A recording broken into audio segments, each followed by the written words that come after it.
Hello and welcome to SLE Equipment in Nashville, Tennessee. Today we're doing the instructional video for this 8.5 by 48 foot long with 8 foot porch concession trailer. As you can see, it is black with the blackout trim. First thing we're going to go over today is the power supply. So this trailer, let me climb up here right quick, comes equipped with the Kubota Lowboy Pro GL 14,000 diesel generator. All right. So as you can see here, the generator's off. There's the plug-in for the generator. So the first thing you're going to want to do is make sure your generator is off. If you are hooking up to shore power, then make sure that power supply is turned off. And then you can go ahead and plug into the generator as you see there, and then take this end of your generator cord and plug it into the trailer. For our purposes today, we're going to be utilizing our shore power. You can see here. So to hook that in, you're simply going to line up the notch on the plug, push it in, twist it to the right, and then secure it, twisting that ring there.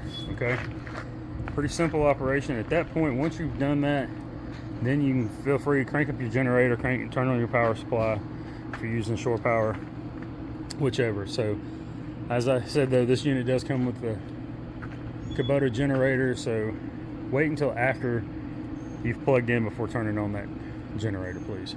This is a 240 volt system, 50 amps. We just want to make sure everybody is safe. All right. Next thing we're going to go over here, here's the controls for the hydraulic jack system. You can see here on the front of the trailer. So you'll use this for leveling, loading the trailer, hooking the trailer up to the truck, to pull it, whatever.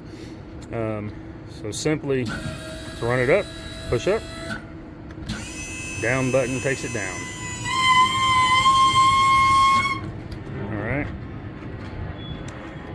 In here, in this storage compartment in the front here you will find, this is the access panel for the hydraulic system.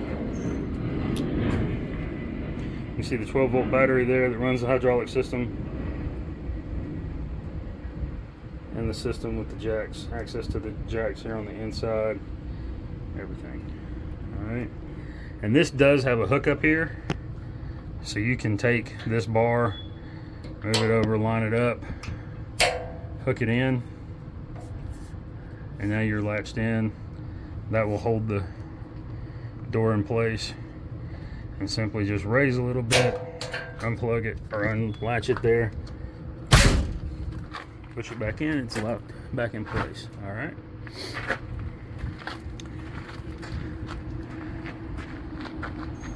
Moving on around, let me grab my stool again here. So next up, we're going to look, here's the 36 by 36 access panel in the overhead compartment here on the gooseneck.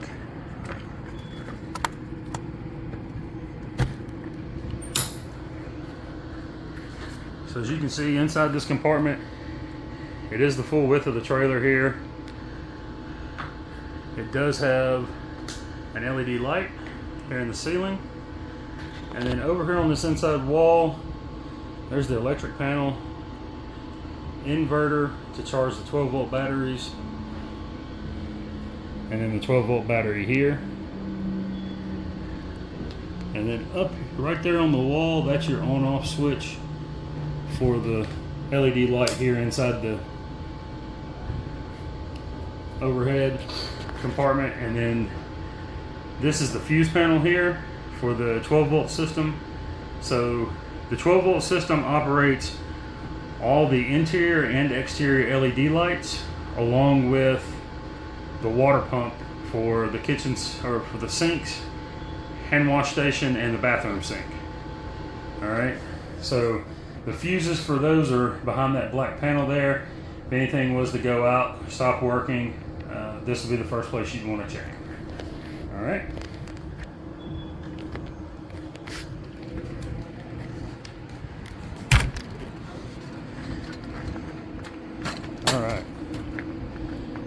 Next up, we have a stabilization jack here in the front corner. So the stabilization jack is just that. It's simply for stabilizing the unit.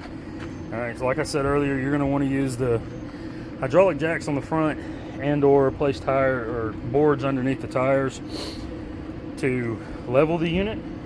Once you've accomplished leveling the unit, then at that point, you can run your stabilization jacks down into place. They are simply just for stabilizing the unit there, okay? So that does take a 3/4 socket.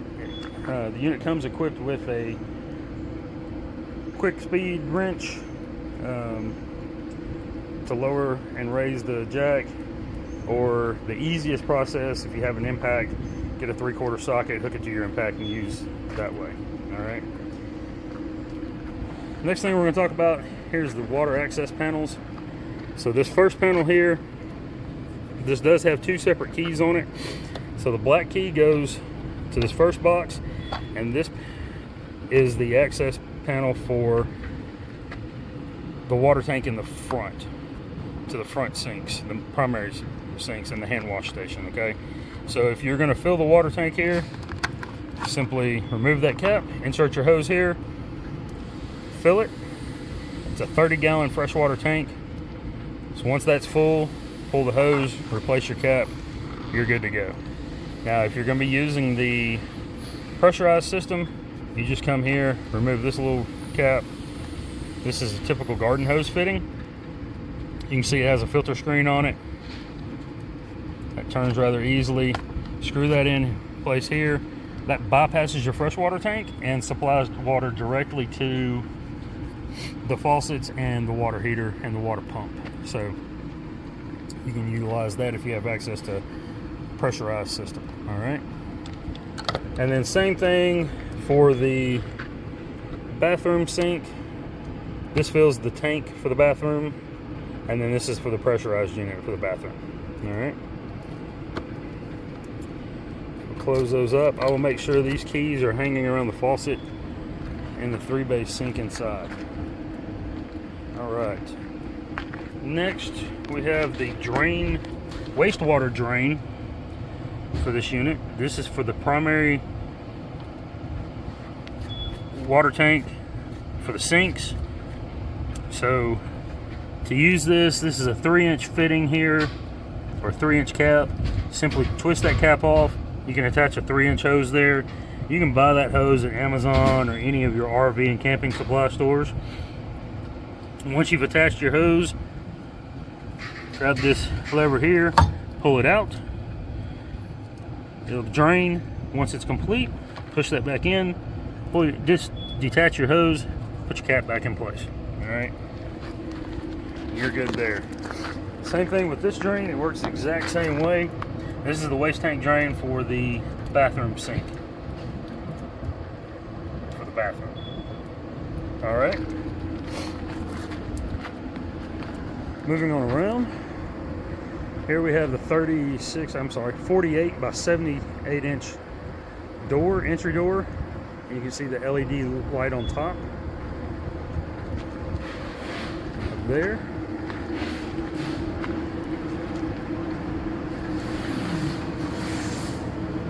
Right here we have 3 10,000-pound axles. So these axles in behind this little rubber cap here in the center of this axle here, or the center of this wheel. If you remove that cap, there's a grease fitting back there. So once every 10,000 miles or 1 year, whichever comes first, you'll need to get your grease gun, pull that cap, connect to the grease fitting, and make sure you grease that fit properly. That greases the hubs and bearings. So you just want to make sure that you keep those in proper working order by doing so. All right. And that you have one on each wheel. So 3 on this side, 3 on the other side. So 6 total fittings that'll need to be greased. All right. And then we come around to the porch area here. You see the 200-gallon propane tanks inside the propane cages there. The ELEC smoker on the porch. and that does go through the wall. The front of that smoker is accessed inside the unit there. Up top you can see 2 LED lights on the porch. It's gonna be hard from this angle, I'll show you here in a second. Has a step on this side with entry gate here as well.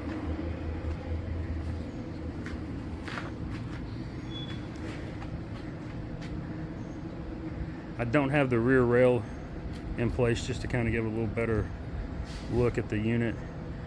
And from this angle you can see the exhaust fan on the roof there. That is for the smoker, so whenever you open the door, that exhaust fan will turn on automatically and pull the smoke to keep it from entering the unit there. And then railing here on this side with 2 more 100-pound propane tanks inside the propane cages there. There are 4 D-rings on this porch. Show you those. One there, one there.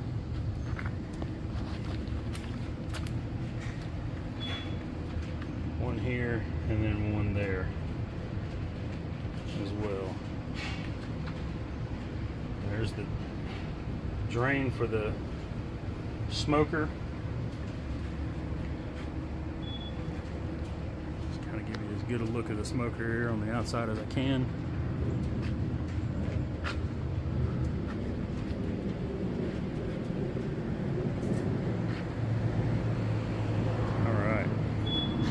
That smoker is installed here at SLE. Alright, here's a look at the mag wheels on the passenger side of the vehicle, or the unit. Again, you can see the 3 caps there, 1 on each wheel. And then we'll come on down the unit. Here we have the 5-foot concession window. You can see the LED floodlights on either side of the window there. This window is a horizontal sliding window. So in the center here, what you're seeing is the screens. And then I'll show you the flip-up counter in place.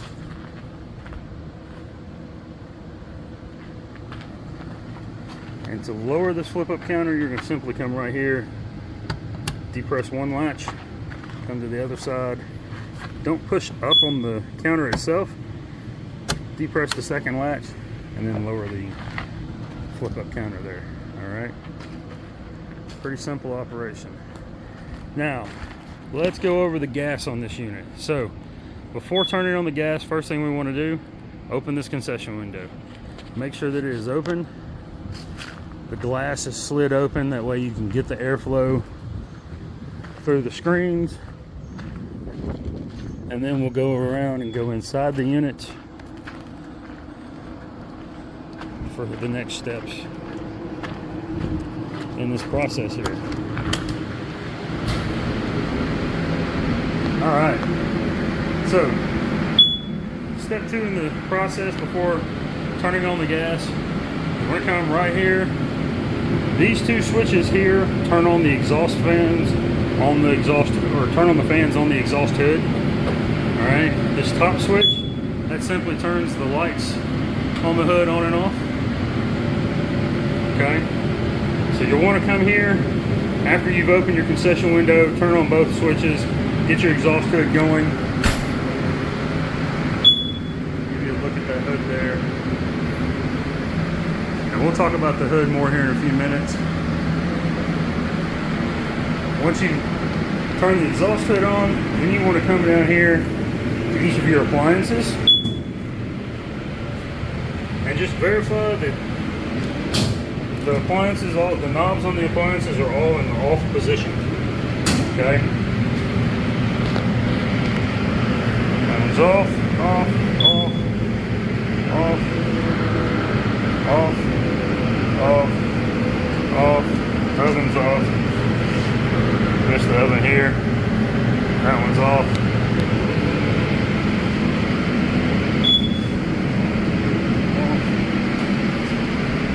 And off. Alright.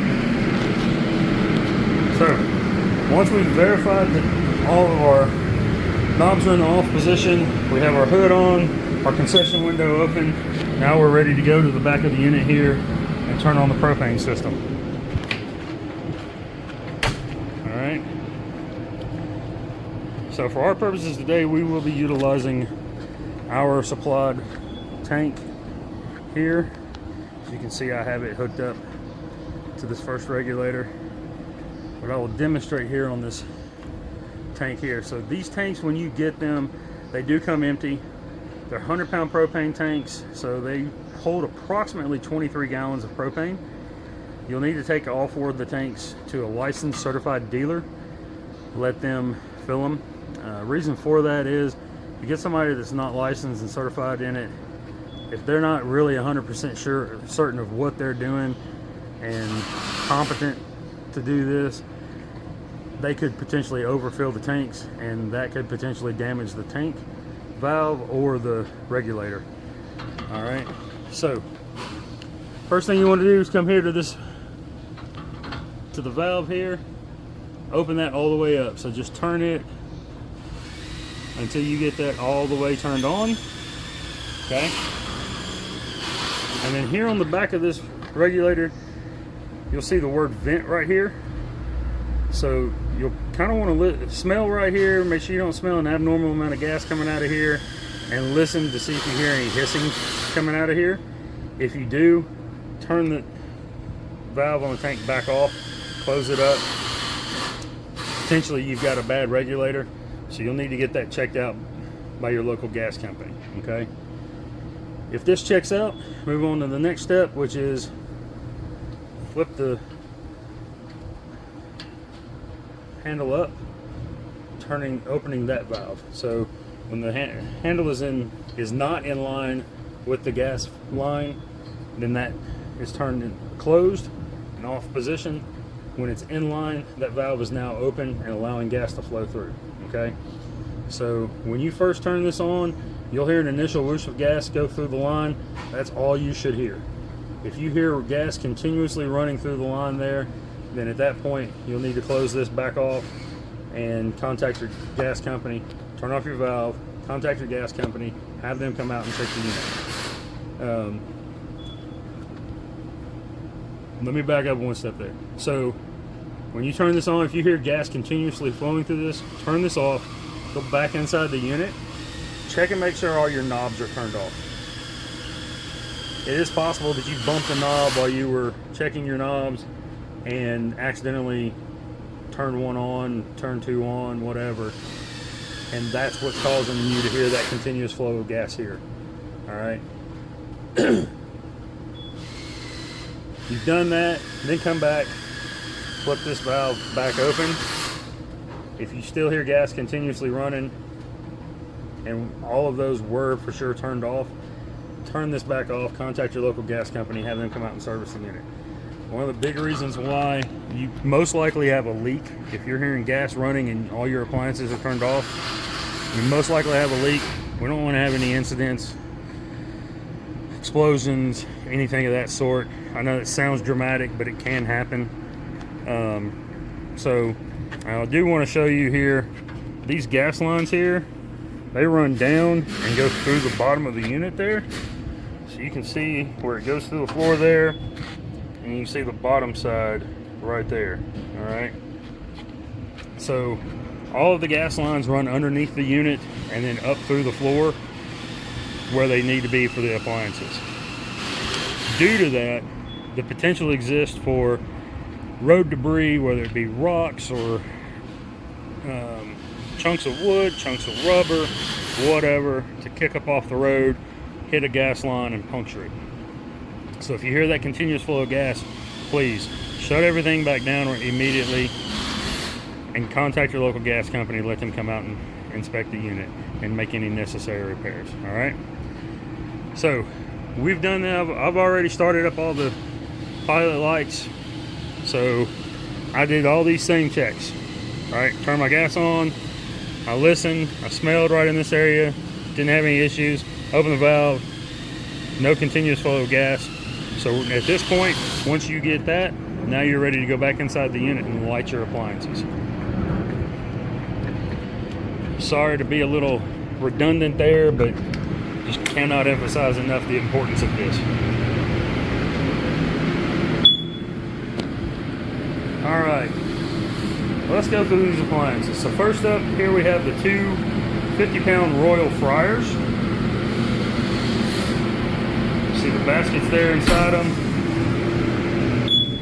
So to light these fryers, all you're going to do is simply come down here. You're going to look right here at this knob. So it's in the on position right now, but when you get ready to light them, they'll be in the off position. You're going to push that knob in a little bit and turn it over to the word pilot. When you get to the L on pilot, you want it lined up with this little red dot here. Once you line that up, here I can demonstrate this for you. So you're going to line it up like that, and you're going to push this button in and hold it. Alright? You're going to have to hold it for probably 15 to 30 seconds. And then while continuing to hold that button in, you're going to take your barbecue stick lighter, reach up here, and you're going to light that pilot light. Okay? Once it's lit, continue holding that button. I usually count to like 15 in my head. And then once I get to 15, slowly release off that button. If the pilot light stays lit, once you fully release the button, then at that point, turn that pilot light to the on position, as you see there, okay? And now that pilot is up and running. I'll go ahead and demonstrate this one working for you.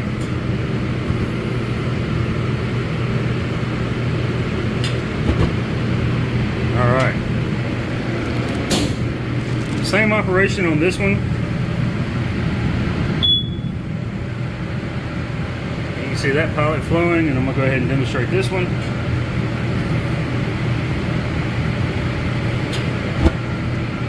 Alright.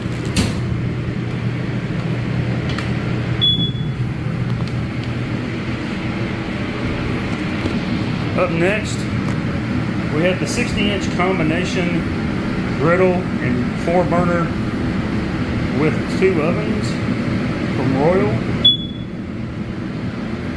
2 ovens below, 4 burners here.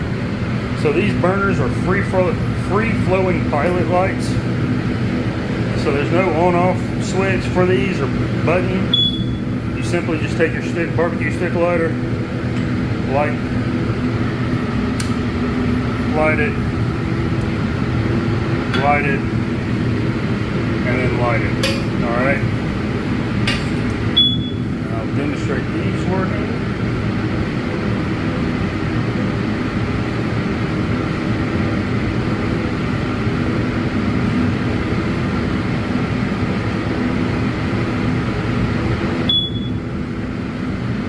Alright. There's your 4 burners working.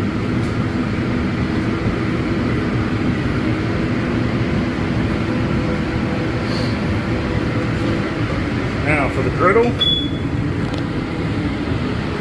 To light the griddle, you're going to look right down here. Again, same free-flowing pilots.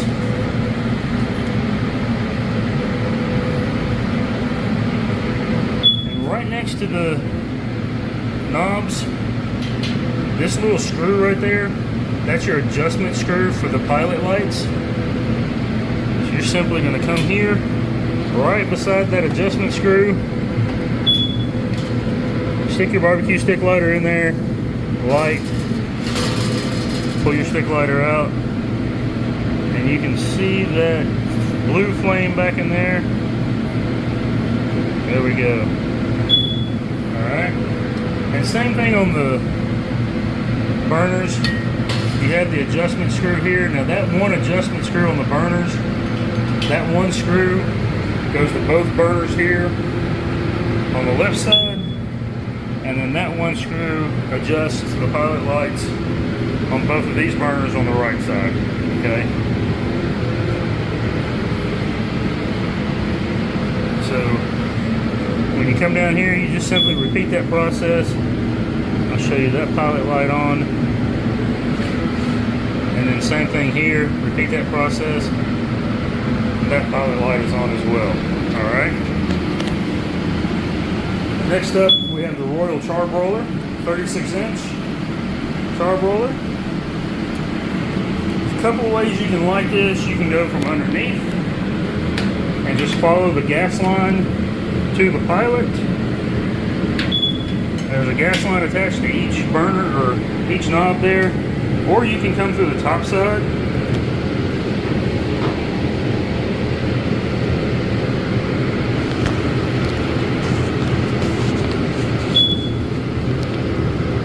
Simply stick your barbecue stick lighter down there, like that one. Come down here like that one, and you're done with that side.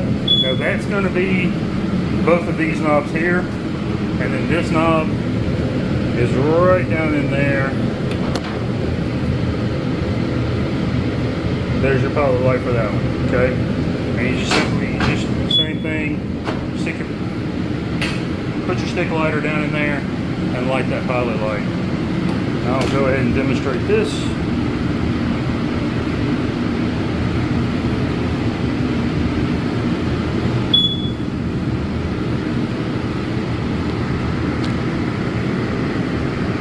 Last but not least, there we go. There's all three burners on the charbroiler working. This thing gets hot quick. Alright. Let me go back over here. I did not demonstrate the griddle. So, just sit back there, turn that on. There you can see that one working.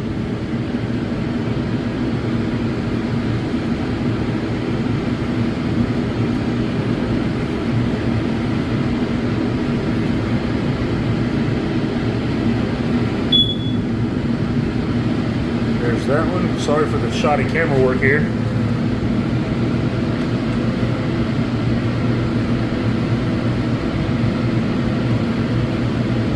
Let's go over here. There we go. There it is. Alright. And last but not least, we have the Royal 18-inch stockpot burner. So free-flowing pilots on this as well. Simply just stick your stick lighter down there, light those up, and I'll demonstrate this for you.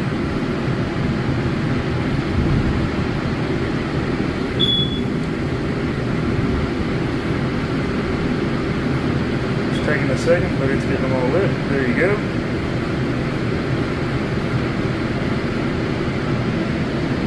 Alright. That is your gas appliances functioning, working as they properly should. Oh, I did not do the ovens.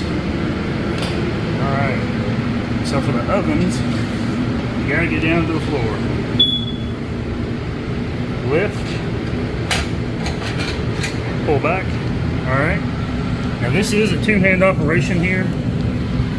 So what you're gonna do is this button here, you're going to push it in and hold it. I'm going to have to set this phone down because I did not pre-light these. And then come over here to the button.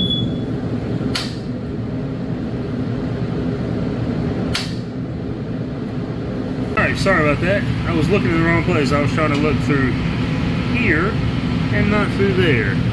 You can see that pilot light is on.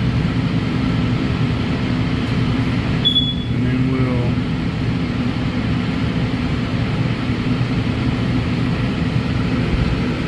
there you can see the oven working. Alright.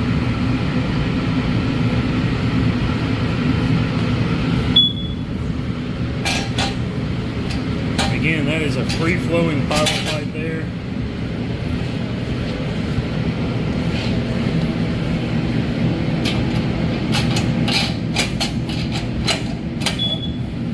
You don't have to get all the way down on the floor like I am here. I'm just trying to get down here so I can show you this.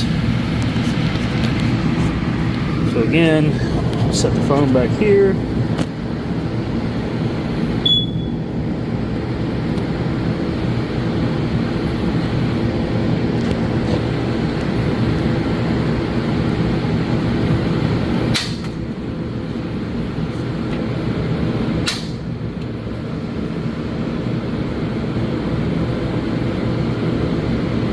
do have to give it probably 30 seconds or so to get the gas through the line here.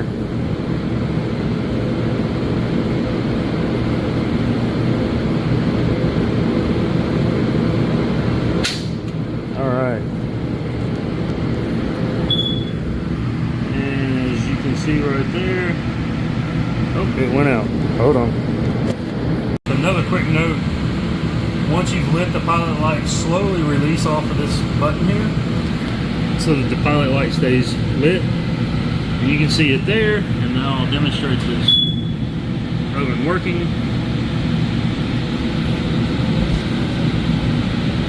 You can see it burning in there. Alright. Pilot light's still on.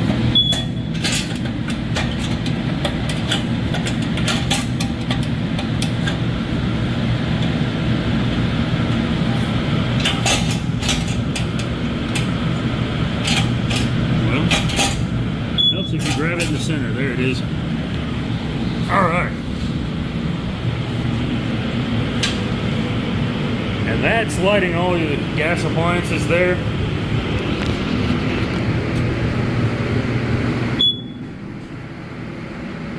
So, let's move on to the next thing here. Let's talk about this hood. Alright, so you have a 14-foot hood down this unit.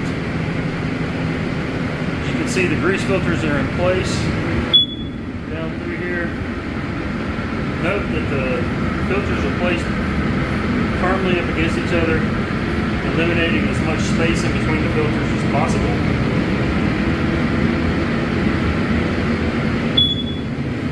Alright.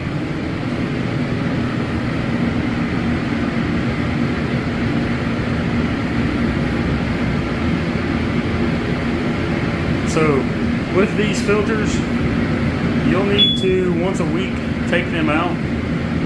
Just grab the filter, lift up, tilt it out toward you, and then lower down, and it'll come right out.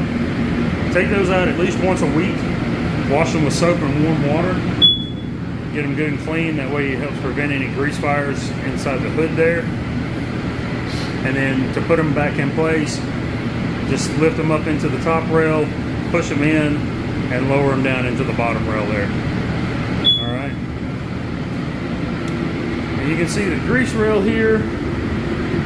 You'll need to pull that down again once a week at least, and wash it with soap and warm water. And then there's a grease cup that mounts on these two prongs in the center here, and it is in behind this piece of paper that says attention on it.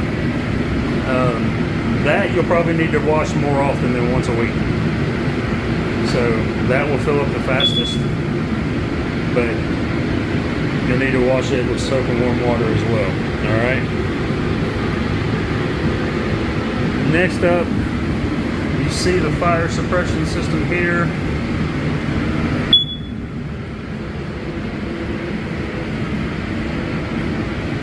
And this one on the burner, or the griddle side of it, or on the oven, runs underneath that top shelf there. Alright. And then two for the char roller, and then one for the stock pot. The tank is in this back corner here, sitting on the floor. And then we'll go back up front here. Right above the door is the control head. So if you find yourself in the trailer and there's a fire and you need to manually discharge the fire suppression system, you do that much like a fire extinguisher. Grab this pin here, give a good firm pull that out, and then take the handle, push it to the left, and this will move from set to fired. And if you do that, at that point you'll need to exit the unit. Okay. Here you can see the tag where the unit, month and year that the unit was installed, and what type of system it is. All right. So, and it is a new system. You may need to have that serviced or inspected by your local codes department before putting the unit in service. Alright, here inside the door, you'll see the 3 switches here on the wall. So those 3 switches turn on the LED floodlights, the 2 on either side of the concession window, the 1 above the entry door here, and then the LED strip lights inside the unit. And this thing that is beeping on the wall here, this is the carbon monoxide and explosive gas alarm. So the 0 that you see flashing there means it's not detecting any carbon monoxide, and the LB that you see flashing on there means low battery. The battery's right there. I don't like to put those in before the buyer takes possession of the unit. That way it doesn't run it down. There is a manual for the alarm. It's right here. I will have all this stuff together in the sink most likely. It's typically where I like to put them. You can show you the back of this thing here. You can slide this down. Again, not as easy with one hand. Alright, you see that slid down a little bit. This comes off. This is actually a separate plug that detaches from the back side of this unit. The wire or cord here is in behind here on this side, and then over on this side is the mounting hardware, so that you can take this thing and mount it on the wall independent, and then have just the plug plugged into the outlet there if you so desire, or you can leave it as it is there. I will tell you as well though, the battery goes in behind here on this side.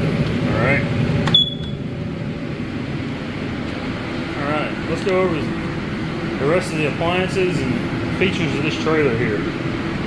So here we have a 24 by 24 stainless steel worktop table with under shelf is a galvanized under shelf. On down here we have the Arctic Air worktop 2-drawer refrigerator. Alright. Over here we have the Soul Wave microwave. And it's sitting on top of a 24 by 24 worktop stainless steel table with galvanized undershelf.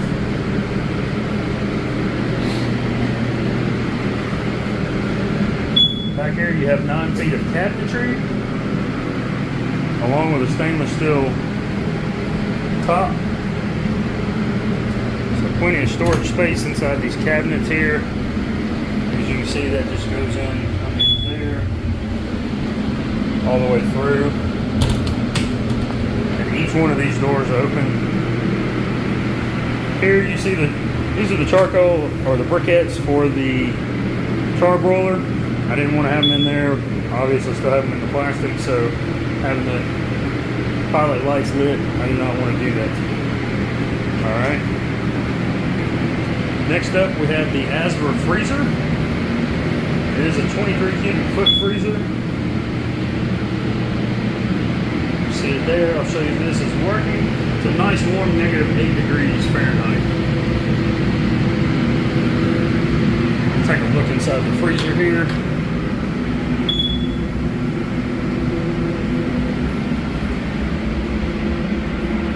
And on a hot day here, this is a great place to be. And then next up here we have the Arctic Air commercial refrigerator.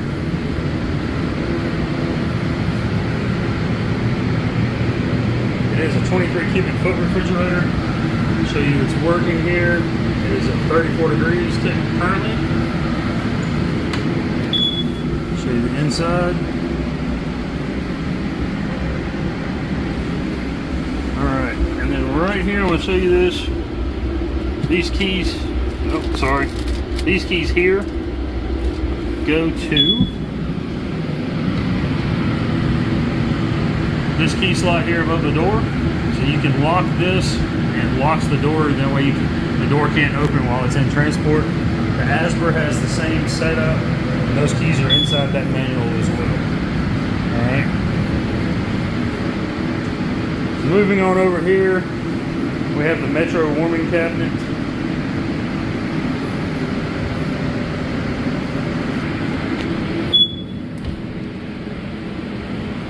See all the rack space.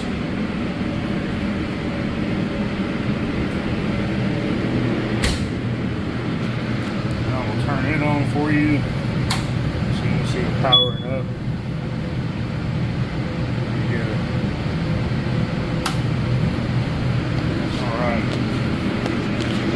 Next up, we have the Arctic Air 28-inch sandwich prep station.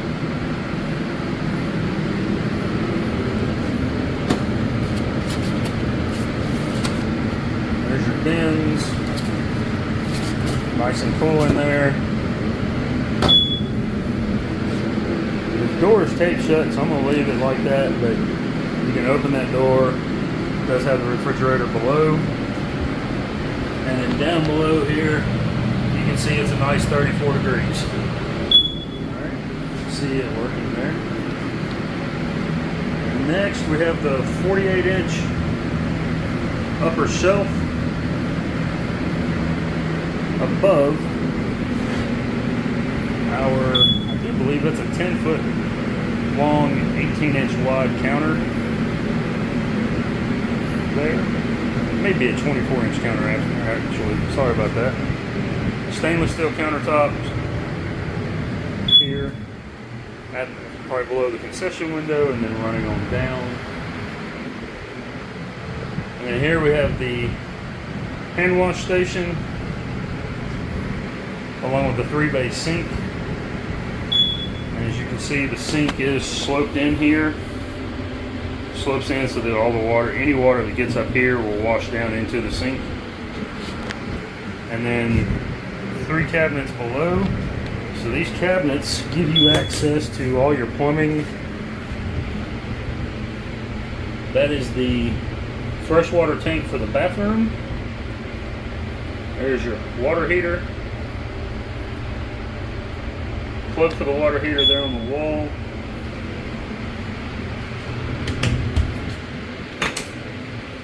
A 30-gallon freshwater tank there for the main sinks here.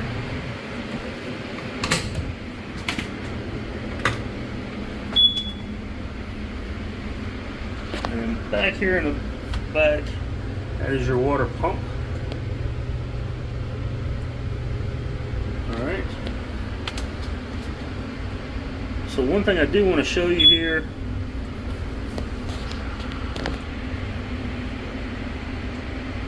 this line right here with the handle here, that's your main water line coming from your freshwater tank. When the handle is in line with the plumbing line, that means that valve is open. Alright, so as long as that valve is in the position it's in now, water can flow freely through the line whenever you turn the faucets on. Alright, this next one back here, you can see that line is not, or that handle is not in line. That valve is closed. This line here is your drain line. It goes through the floor and out through the bottom of the unit. So if you drain that, to drain that freshwater tank, you simply turn that handle there. That opens up the valve and the water will drain out to the ground. And then back behind there, this line right here, it has a handle on it as well. You can't hardly see it there, but there you can. You can see it's closed. That's your blowout line. So for winterization purposes, you'll get the winterization process in a separate video. You simply just connect your air fitting there and follow the process in that video, okay? All right. And up here we have the shelf above the sink. There's that LED light above the sinks there. And then here we have the restroom. So there's the sink and your toilet. That pedal down there is what you step on to flush the toilet. The restroom does have an electric vent, and the LED light. There's that vent on. And the switches for that are right there on the wall. It does have a plug inside the restroom as well. And there you can see the door.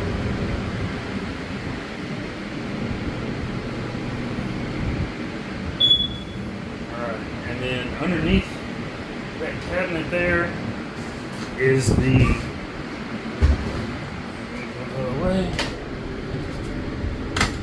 underneath here, the 2.5 gallon water heater for the bathroom, and then it has valves on it as well for the cold water and for the hot water.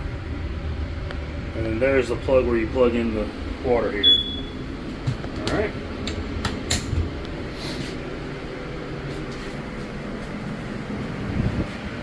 Alright, I'm going to move these extinguishers into the kitchen area here. Put these in the sink.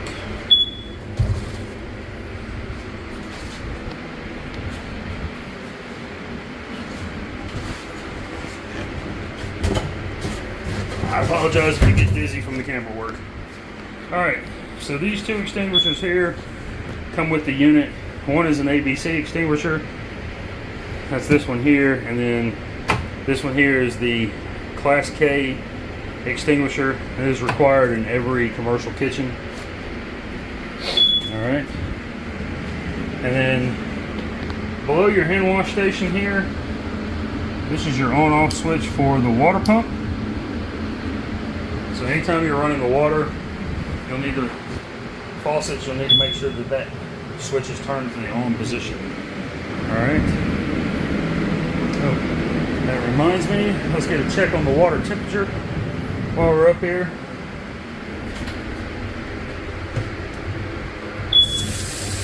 So before you plug in your water heater, you want to make sure that you come here and you turn on the hot water side of the faucet and look for a good consistent flow, steady flow of water like that.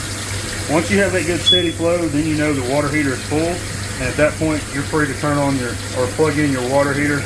And that'll keep from damaging the heating element inside the water heater. Alright.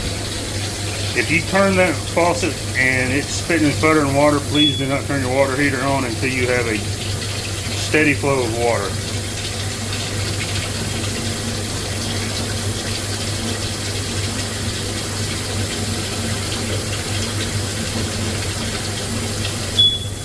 See the temperature's up to 118. I like to get 120. There we go. Alright.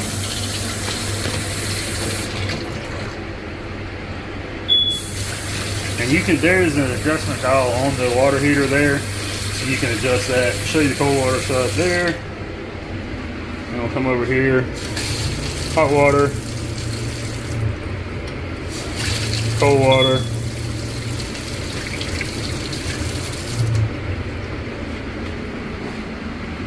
Alright.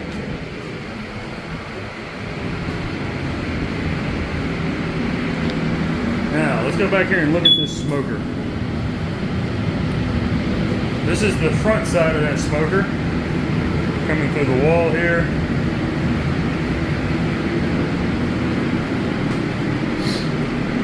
The foot pedal is down here. So, we're going to turn on the main, turn on the fan, and turn on the rack. I'm not going to turn the burner on. But when you open this door, that rack stops moving.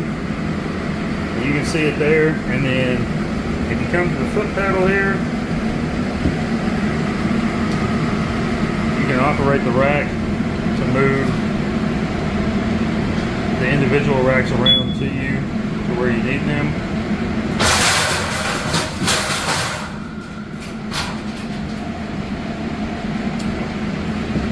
They're still zip tied together, so that's what the crashing was there, but let's demonstrate that to this point here. Sorry about that. Zip ties just got hung up there.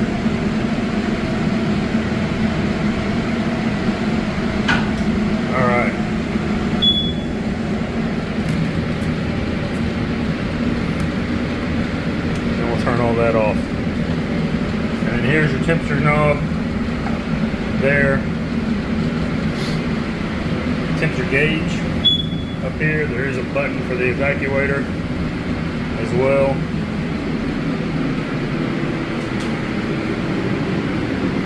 Alright. And then in the overhead here we have an LED light. Heat and air unit. So this first knob here, that is off, high cool, low cool, high heat, low heat, high fan, low fan. The second knob back here, that's your temperature control settings, so hot, cold, somewhere in between.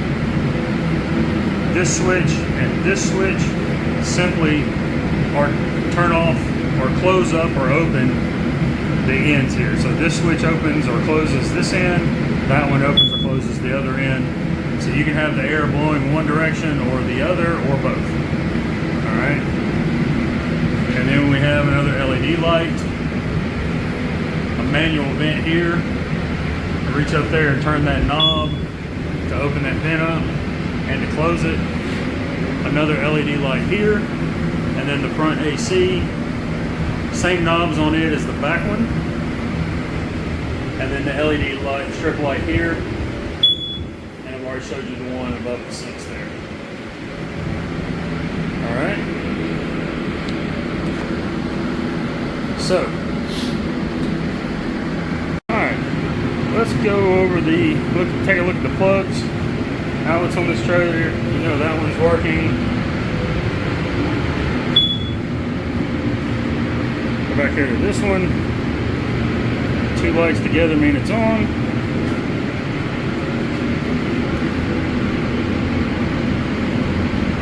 It's on.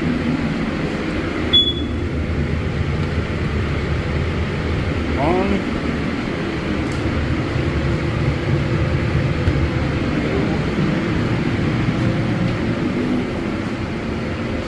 This one is what the sandwich prep is plugged into. See, it's working there.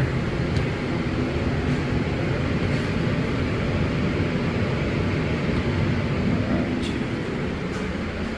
And we got the last but not least, the GFI here. And it's working. Alright. Now let's go over shutdown procedure. So, shutting down the gas, we're going to basically do the same thing we do, but in reverse order from startup. So first thing you're going to do is come to your Royal fryers. You're going to want to come down here and turn this knob to the off position. Alright. When you get to the pilot, you have to push it in a little bit and then turn it to off. There you can see. And our pilot light is going out. Okay. So these two Royal fryers are the only ones we're going to have to do that on. You're also going to want to look and make sure that your knob here is in the off position. And then same thing here. Knob is in the off position. Push that in, turn it to pilot, push it in again, turn it to the off position. Alright? And then verify that your pilot light is out. We're good on that one. And then you're gonna, same thing as startup, you're just going to check all your knobs on your appliances, make sure they're all in the off position.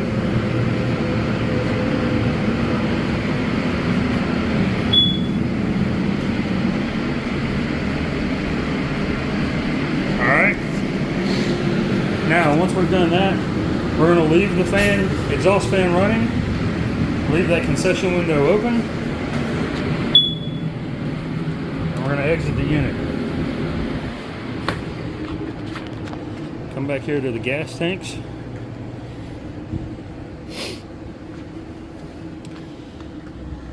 We're going to come to the valve, turn that handle where it's not in line so that we close it, and then come down here and close this valve fully. And you're going to do that on each tank that you have on. So with that, I'll say you can have one tank turned on and running, or you can have all four turned on and running, or two or three, whatever combination you want. All right. If you have one only running and it runs out of propane while you're in the middle of cooking, when you turn on the second one, you're going to have to relight everything, most likely. I doubt you'll get this opened up in time by the time you realize it to not have to relight all your appliances. Not saying you have to have all of them turned on, or even 2 or 3 of them turned on at the same time. It's not going to use any more or less gas if they're all on at the same time. So, or if only one is on. So you can have them all on, I guess is what I'm trying to get at here, at the same time, or you just however many of you want. All right. So once you've turned your gas off, then you're going to want to come back in here. We've already verified that the 2 Royal fryers, the pilot light is out there. You're going to want to come here and visually verify that each pilot light is off. Okay. Same thing down here on the griddle. Just going to want to look inside there, make sure the pilots are turned off. Same thing down here on the oven.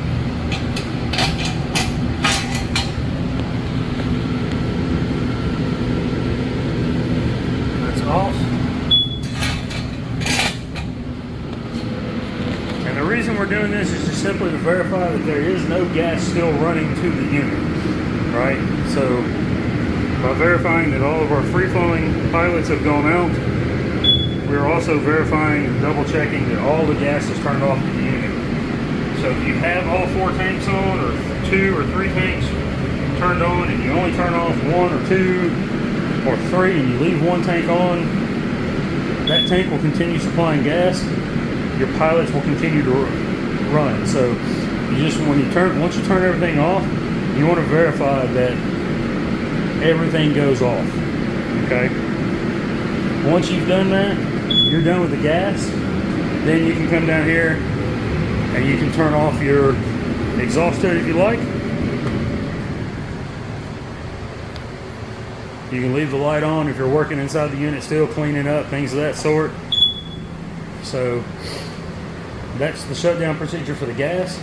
We'll go back up here and talk about the water heater. So I already explained you need to look for a good steady flow of water before plugging in the water heater with the hot side turned on. I like to tell everybody, when you shut things down for the day, at the end of the day, when the water's probably going to be one of the last things you're using, cleaning up, whatnot.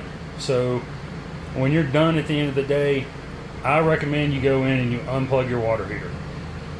That way there's no doubt that when you come back in the next day, or however much time goes by, you turn on the water first, you make sure you have that good flow of water through the hot side before you plug your water heater in.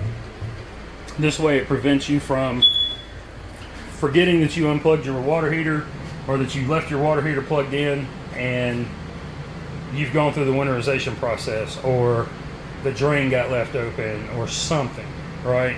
And now there's not a full supply of water inside that water heater. So if that happens and the water heater's plugged in, it can and most likely will burn up the heating element, and thus you're incurring an extra expense at that point that I'm certain you probably don't want. You're going to have to replace that heating element, I'll get this right in a second, and or replace the entire water heater. Okay, so just to help prevent incurring any extra cost, I recommend that everybody just at the end of the day, every single day, make it a habit, unplug that water heater, and then when you first come in, turn the hot water side on, make sure you have the good flow, and then plug in your water heater for that day. All right. So outside of that, cleaning up, making sure that any loose items are secured, things of that sort. And then if you ever need to refer back On the door here, this sticker, it has general safety guidelines and procedures, startup procedures, the shutdown procedures, and then things to check before transit. All right, everything we went over with the concession window and turning on the exhaust hood and then the tanks, the shutdown procedures, turning off the gas, making sure your knobs are off, all that stuff. And then before transit, check your lug nuts, tire pressure on all your wheels, make sure your blinkers and brake lights and running lights all work. Make sure you've disconnected any pressurized water hoses. Any hoses for the drain tanks have been disconnected and stowed away properly. Just things like that. All right. So I believe that does it for this unit. We thank you very much for doing business with SLE. Have a great day.